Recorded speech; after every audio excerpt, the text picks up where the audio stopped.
চাঁপাইনবাবগঞ্জ সদর উপজেলার ঘোড়াপাখিয়া ইউনিয়নের কুথালীপাড়া গ্রামে সালিশি বৈঠকে বাকবিতণ্ডাকে কেন্দ্র করে দুই পক্ষের মধ্যে সংঘর্ষ হয়েছে। মঙ্গলবার সকাল 9:30 থেকে দুপুর 12:30 পর্যন্ত চলা কয়েক দফা সংঘর্ষে পুরো এলাকা রণক্ষেত্রে পরিণত হয়। এ সময় অর্ধশতাধিক ককটেল বিস্ফোরণ, বাড়িতে অগ্নিসংযোগ ও লুটপাট করা হয়। স্থানীয়রা জানিয়েছেন, দীর্ঘদিনের একটি বিরোধ মীমাংসার লক্ষ্যে মঙ্গলবার সকালে কুথালীপাড়া গ্রামে এক সালিশি বৈঠকের আয়োজন করা হয়। বৈঠক চলাকালে রানীহাটি ইউনিয়ন পরিষদের চেয়ারম্যান রহমত আলীর সমর্থক এবং স্থানীয় সাবেক মেম্বার চান্দুর লোকজনের মধ্যে বাকবিতণ্ডা শুরু হয়। এক পর্যায়ে উভয় পক্ষ দেশীয় অস্ত্র ও ককটেল নিয়ে একে অপরের উপর ঝাঁপিয়ে পড়েন। প্রত্যক্ষদর্শীরা জানিয়েছেন, সংঘর্ষ চলাকালে পুরো এলাকায় আতঙ্ক ছড়িয়ে পড়ে এবং সাধারণ মানুষ দিক বিদিক ছোটাছুটি শুরু করেন। দুই পক্ষই একে অপরকে লক্ষ্য করে নির্বিচারে ককটেল নিক্ষেপ করে।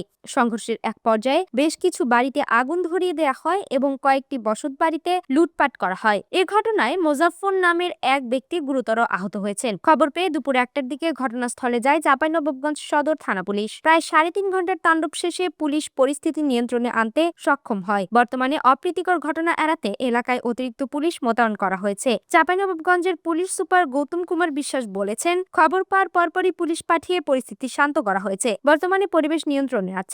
সহিংসতার সাথে জড়িতদের শনাক্ত করতে কাজ চলছে। তাদের বিরুদ্ধে কঠোর আইনি ব্যবস্থা নেওয়া হবে।